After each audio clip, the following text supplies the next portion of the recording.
वालेकुम। उम्मीद करता हूँ कि आप सब खैरियत से होंगे।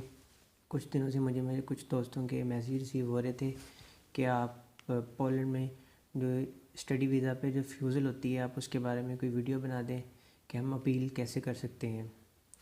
सबसे पहले तो ये रिफ्यूज़ल लेटर है जो मोस्टली पोलैंड जो स्टडी वीज़ा पे रिफ्यूज़ल लगाता है तो वो पॉइंट नंबर 11 पे लगाता है, जिस पे the reasonable doubt and statement of purpose के बारे में बताया होता है।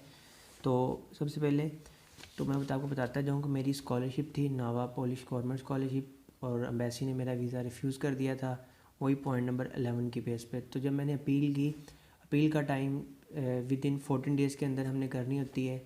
तो इसके पहले आपको तरीकाकार बताता चलूँ कि इसके लिए हमें एम्बेसी से अपॉइंटमेंट नहीं लेनी पड़ती। आप अपने डॉक्यूमेंट्स को प्रिपेयर करें विद इन 14 डेज़ और आप फिर एम्बेसी में चले जाएँ और एम्बेसी में जाके अपनी अपील को सबमिट करें। और दूसरी चीज़ ये कि अपील में एम्बेसी हमसे क्वेश्चनिंग नहीं करती, अपील में इंटरव्यू नहीं होता, जस्ट आपको अपने डॉक्यूमेंट्स एम्बेसी में अंदर जाकर सबमिट करवाने होते हैं और वो आपको विद इन 7 डेज़ के अंदर आपको रिज़ल्ट, आपको पासपोर्ट आपको कलेक्शन होती है वो आपको बता देते हैं। तो सबसे पहले जो उसमें डॉक्यूमेंट्स मैंने अटैच किए हैं तो मैं उसका आपको बताता चलूँ। सबसे पहले तो एक मैंने अपील लेटर लिखा था, ये अपील का लेटर है जिसमें मैंने जस्ट ये बताया था कि मैं स्कॉलरशिप होल्डर स्टूडेंट हूँ।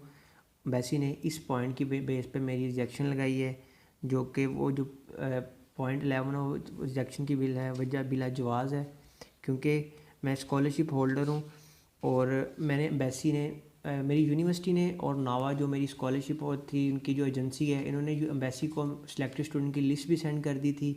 और इसके अलावा जो मेरी यूनिवर्सिटी है, तो इन्होंने जब मैंने वीज़ा मेरा रिजेक्ट हुआ है तो मैंने अपनी यूनिवर्सिटी से कॉन्टैक्ट किया था, तो मेरी यूनिवर्सिटी ने एक कंफर्मेशन लेटर भी सेंड किया था, उन्होंने मुझे भी सेंड किया था और वो एम्बेसी को भी सेंड किया था, जिसमें जस्ट उन्होंने ये मेंशन किया हुआ था कि ये बच्चा स्कॉलरशिप होल्डर है, इसका पोलैंड आने का मकसद सिर्फ स्टडी करना है।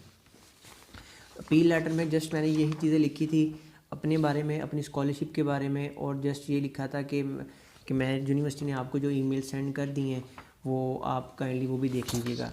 इसके अलावा जो डॉक्यूमेंट्स मैंने साथ अटैच किए थे, सबसे पहले तो अपील लेटर था। जब आप अपील मैक्सिमम 1 पेज का होना चाहिए, अगर मैं भी ज़्यादा से ज़्यादा चलो 2 पेज कह सकते हैं, मेरा 2 पेजेस का था, ऑलमोस्ट 2 पेज से ज़्यादा अपील लेटर नहीं होना चाहिए।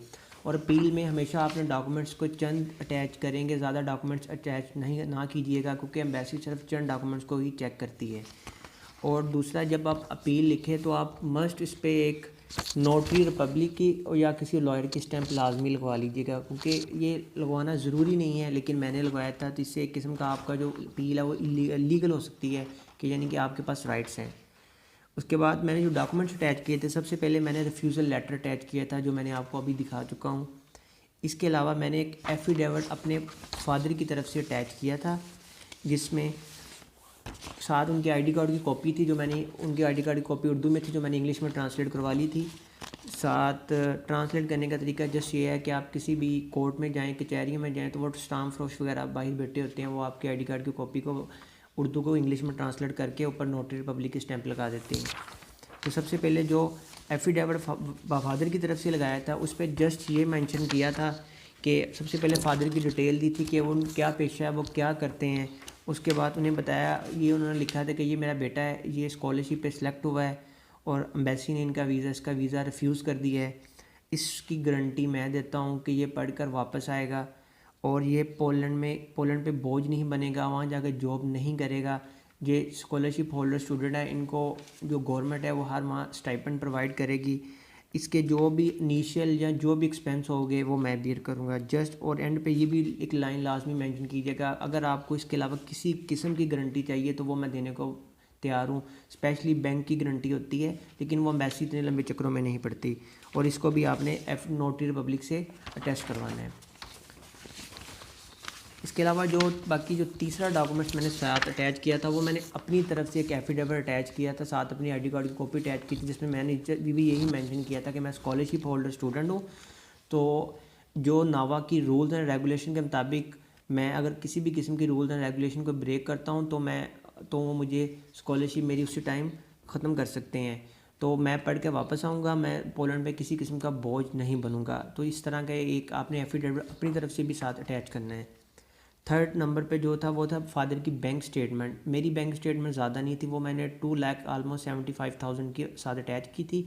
इसके साथ मैंने प्रूफ ऑफ फंड्स भी अटैच किए थे। फॉर एग्जांपल अगर आपके फादर कोई गवर्नमेंट एम्प्लॉय हैं, साथ उनकी कोई सैलरी स्लिप साथ अटैच कर दीजिए कि मेरे फादर गवर्नमेंट रिटायर्ड थे तो उनके साथ मैंने पेंशन स्लिप और साथ जो रिटायरमेंट का वो एक जो नोटिस होता है वो साथ अटैच किया था।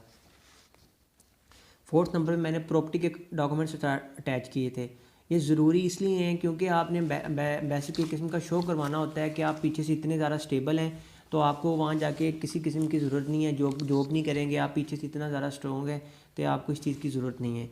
तो मैंने साथ प्रॉपर्टी के डॉक्यूमेंट्स को अटैच किया था। प्रॉपर्टी डॉक्यूमेंट्स मोस्टली हमारे पाकिस्तान में जो उर्दू में होते हैं वो भी मैंने इसी तरह कोर्ट में गया, वहाँ स्टाम्प फरोश थे, उनसे मैंने इंग्लिश में कन्वर्ट करवाया, ऊपर नोटरी पब्लिक की स्टैंप लगवा कर प्रॉपर्टी की जो वैल्यू है वो साथ लिखी थी, जो आपके रेट वगैरह प्रॉपर्टी का चल रहा है वो साथ अटैच की। तो मेरे पास दो मेरे हाउसेस की थी और एक माज मेरी जो थी ज़मीन के कागज़ थे वो मैंने साथ अटैच किए थे। फिफ्थ नंबर पे था यूनिवर्सिटी का एडमिशन लेटर, वो मैंने अटैच किया था। वो तो हम मस्ट अटैच करेंगे। यूनिवर्सिटी का ये एडमिशन लेटर था मेरा पॉलिश मान में, तो मैंने साथ ये अटैच किया था यूनिवर्सिटी का एडमिशन लेटर। इसके अलावा जो मैंने साथ अटैच की थी वो मैंने किया था अपनी यूनिवर्सिटी का एडमिशन लेटर के साथ मैंने अपनी यूनिवर्सिटी की ऑनलाइन ईमेल्स अटैच की थी, जिसमें जो रिसेंटली ईमेल जो मुझे यूनिवर्सिटी की तरफ से, क्योंकि मैं पाकिस्तान में रह के ऑनलाइन लेक्चर्स ले रहा था, जिसमें वो जो मैंने कोई प्रेजेंटेशनें दी हुई थी, कोई मेरे लेक्चर्स थे, तो वो मैंने मेरी ईमेल लेटर्स अटैच की थी। जब मैं अपील के लिए गया था तो जब मैंने डॉक्यूमेंट सबमिट करवाए, जो मैम ने वो डॉक्यूमेंट चेक किए तो उन्होंने मुझसे ये बात पूछी भी थी कि आप लेक्चर ले रहे हो, क्योंकि मेरा 14 डेज़ से ऊपर हो गया था अपील के लिए। अपील मैंने तकरीबन 22 डेज़ बाद सबमिट करवाई, अपील भी मेरी लेट हो चुकी थी। तो उन्होंने मुझसे पूछा भी था कि आप लेक्चर ले रहे हो, तो मैंने उन्हें कहा जी मैं लेक्चर ले रहा हूँ और रिफ्यूज़ल के बाद भी मैं लेक्चर अटेंड कर रहा हूँ ऑनलाइन। तो आगे था जो 6 नंबर पे था वो था नावा की रूल्स एंड रेगुलेशन। नावा बेसिकली ये इनका एक एजेंसी है, national policy agency for academic science, and ये बेसिकली नावा जॉइंट वेंचर है मिनिस्ट्री ऑफ फॉरेन अफेयर का और national agency for policy science का। तो ये इनकी एक रूल्स एंड रेगुलेशन है जो तकरीबन 29 पेजेस की। इसमें हर चीज़ मेंशन थी कि अगर मैं किसी किस्म के रूल्स को ब्रेक करता हूँ या किसी किस्म का कोई रूल ब्रेक करूँगा, या अगर मैं कोई ऐसी इलीगल एक्टिविटीज़ में पकड़ा जाता हूँ, और मेरी स्कॉलरशिप के बारे में हर चीज़ इस 29 पेज में मेंशन थी। तो साथ मैंने ये भी अटैच की थी एम्बेसी, ताकि इजीली इसको रीड कर सके। जो लास्ट थिंग मैंने अटैच की थी वो थी नावा का डिसीजन लेटर। ये नावा का डिसीजन लेटर था, जब हम स्कॉलरशिप के लिए कंफर्म हुए थे तो हमें ये नावा का डिसीजन लेटर सबसे पहले वसूल हुआ था, कि जिसमें ये पॉलिश मान में भी था और इसमें भी नावा के कुछ रूल्स एंड रेगुलेशन के बारे में बताया गया था कि ये बच्चा स्कॉलरशिप के लिए सिलेक्ट हुआ है और अगर ये किसी किस्म की कोई इलीगल एक्टिविटीज़ करता है या जस्ट उन्होंने बस इसके रूल्स एंड रेगुलेशन के बारे में बताया हुआ था। और सबसे मोस्ट इम्पॉर्टेंट, जब आपको रिजेक्शन लगी थी मुझे, तो यूनिवर्सिटी ने मुझे एक कंफर्मेशन लेटर सेंड किया था, जो उन्होंने एम्बेसी को भी सेंड किया था। वो शायद फ़िलहाल मेरे पास नहीं है, वो मैं आपको अगली वीडियो में शेयर कर दूंगा। तो कंफर्मेशन लेटर सेंड किया था, वो 2 पेजेस का था, जिस पे यूनिवर्सिटी ने एम्बेसी को भी ईमेल की थी और मुझे भी वो सेंड किया था, वो मैंने अपील के साथ अटैच किया था, तो मुझे जिसकी वजह से मुझे वीज़ा इशू हुआ है। अपील मैंने 5 को सबमिट करवाई थी, 5 डेट थी उस दिन, तो 6 को ही मेरा वीज़ा लग चुका था पासपोर्ट पे, लेकिन मेरी जो पासपोर्ट कलेक्शन डेट थी वो 12 थी। लेकिन जब मैं 12 को गया हूँ, जो मुझे पासपोर्ट रिसीव हुआ है, तो मुझे पासपोर्ट पे मेरे वीज़ा लगा हुआ था 6 का ही, यानी कि अगले दिन ही मेरा वीज़ा लगा दिया था एम्बेसी ने।